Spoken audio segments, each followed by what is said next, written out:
Hi, my name is Mel Colley from Mel Colley Pilates, and in today's video we're going to be working on the hips and your spine. As you're reaching, so we're sitting at a desk and we're reaching for things, to pick up the phone or getting a pen or reaching for some paper or maybe just reaching for your sandwich, whatever. And if you're doing that, stop being at your desk and get up and move about.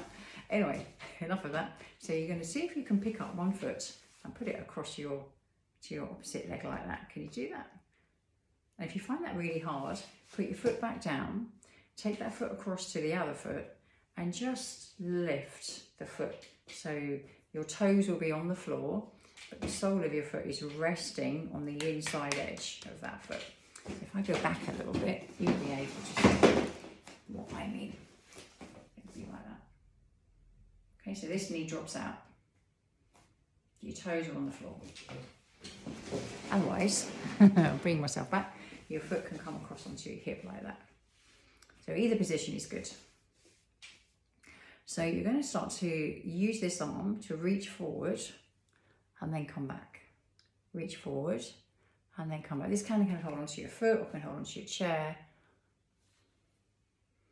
And then you're going to reach out on a diagonal. Hi, just reaching for something, grabbing it, pulling it back, grabbing maybe a phone.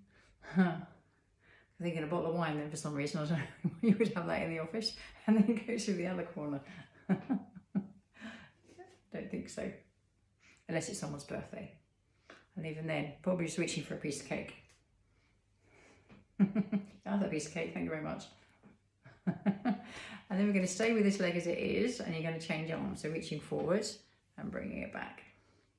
And this is a movement that we do quite a lot and we just don't realise what we're doing.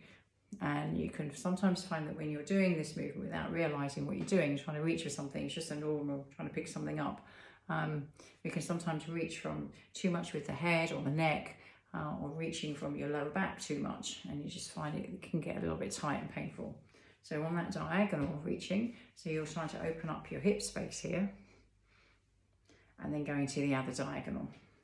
So if you're following the line of the knee, and then you're going to put that foot down.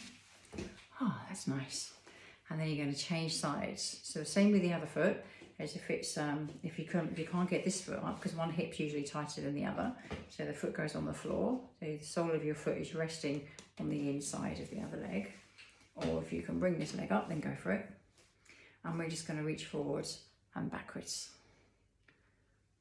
And it can feel very different on this side, yeah, very different.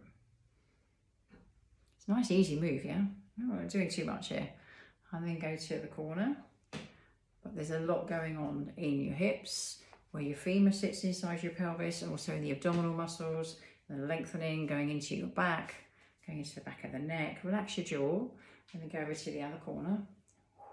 And obviously your shoulder hip, you've got a bit of inward rotation going on now as you reach over.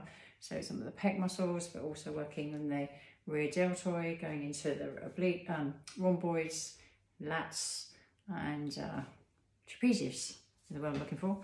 And then reach forward, the other arm. And this arm can rest on your other leg, on your foot, or on your chair, wherever you feel comfortable. Oh, nice. And just notice you're lengthening from your tailbone. And then go out to the side, reaching for the corner of the room, and grab something.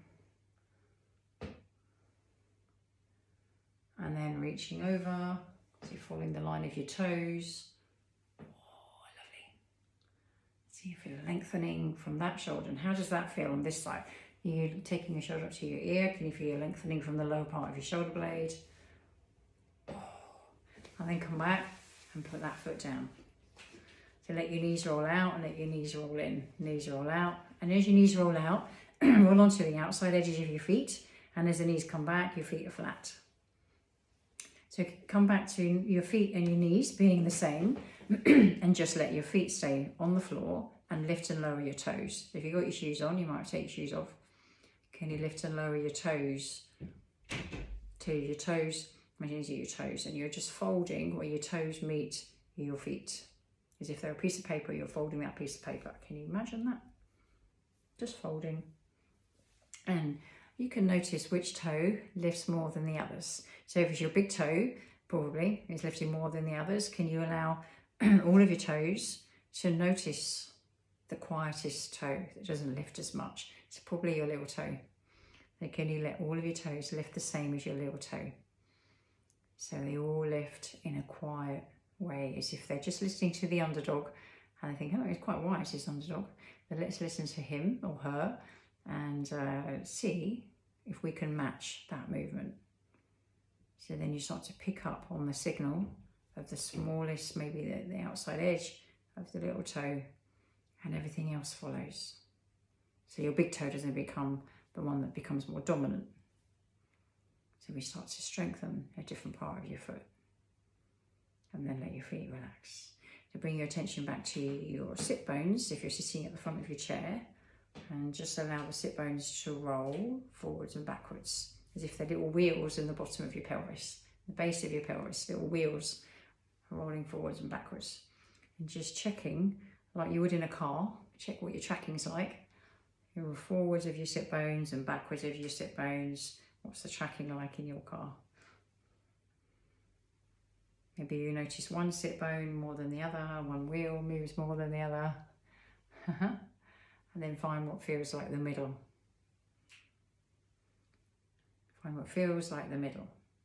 And imagine drawing a line from the right sit bone to the left sit bone and a little dot in the middle of that line. And imagine the spine just growing out from that dot like a beanstalk, and going all the way up. And notice if you've still got your tonsils at the back of your throat, can you allow your tonsils to feel that they are above that dot that runs from the right to the left sit bone? And then the back of your head, the crown of your head, feels as if that is also in that same line. And there you'll have that lengthened spine and that balanced right and left posture and front and back posture. A nice way to sit without feeling that you need to strain or have any effort. Happy practicing.